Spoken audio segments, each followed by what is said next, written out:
गावातील संपूर्ण माझ्या आसाम्यांना माझी हात जोडून कळकळीची विनंती आहे। संपूर्ण माझ्या पांगराडोळे गावातील संपूर्ण माझ्या आसाम्यांना लक्षात घ्या, संपूर्ण माझ्या आसाम्यांना माझी हात जोडून कळकळीची विनंती आहे।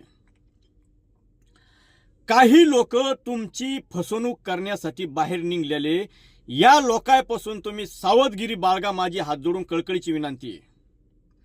काही लोकांचे अडीच वर्ष ठरलेले हे अंधारातून, आणि हे उघडही झालं असं तुम्हाला सर्वांना माहिती आहे।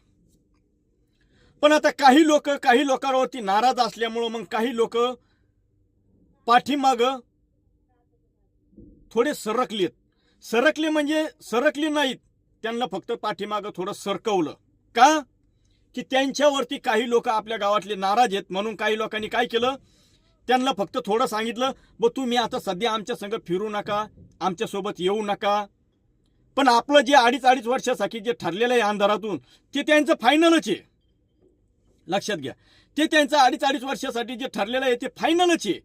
फक्त काही लोक नाराज असल्यामुळं आपल्याला काही लोक मतदान करणार नाहीत म्हणून फक्त त्यांना काय केलं, त्यांना फक्त थोडं पाठीमागं सरकवलं की तुम्ही आमच्या संग फिरू नका, येऊ नका। मग एकदा ग्रामपंचायत इलेक्शन झालं, मग आपला विजय झाला की मग आपण मलाई खायला तयार, मग आपलं कोणी काही करू शकणार नाही।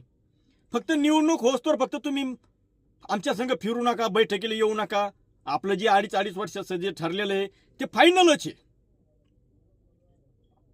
म्हणून माझ्या गावातील संपूर्ण माझ्या आसाम्यांना माझी हात जोडून कळकळीची विनंती आहे की हे तुम्हाला म्हणतील की आम्ही आसाम्याचा सरपंच आहे, हे आसाम्याचे सरपंच होणार नाहीत।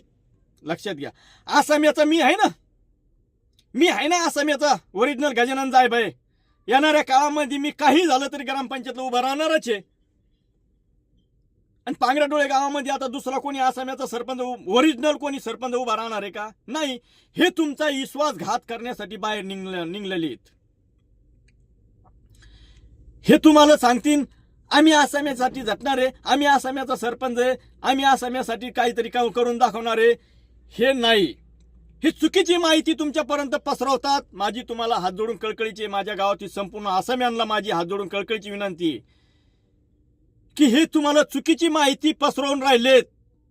लक्षात घ्या, यांना अडीच वर्ष यांनी फायनल केलेलं आहे।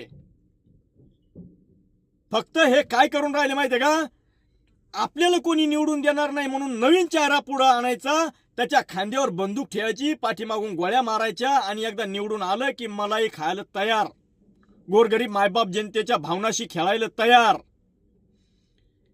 हे एकदा निवडून आल्याच्या नंतर काही देणार नाही। लक्षात घ्या, हे फक्त आश्वासनच तुम्हाला देणार आहे। म्हणून माझी तुम्हाला संपूर्ण माझ्या गावातील, परत एकदा सांगतो की आता संपूर्ण माझ्या पांगराडोळे गावातील मायबाप जनतेला माझी हात जोडून कळकळीची विनंती आहे की या लोकांपासून तुम्ही सावधगिरी बाळगा। हे तुमचे होणार नाही, हे तुमचे कोणाचेच होणार नाही। हे फक्त नाटकं करणार, फक्त ग्रामपंचायतीची निवडणूक ताब्यात घेईपर्यंत फक्त हे नाटकं करणार, तुम्हाला विश्वासात घेणार आणि परत तुमच्या जीवाशी 5 वर्षे खेळणार। माझी हात जोडून कळकळीची विनंती आहे।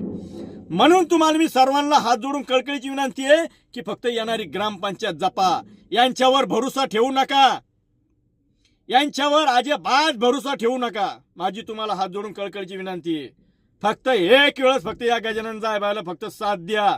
हा गजानन जायब काय करतो हे तुम्हाला 5 वर्षात मध्ये दाखवून देईन।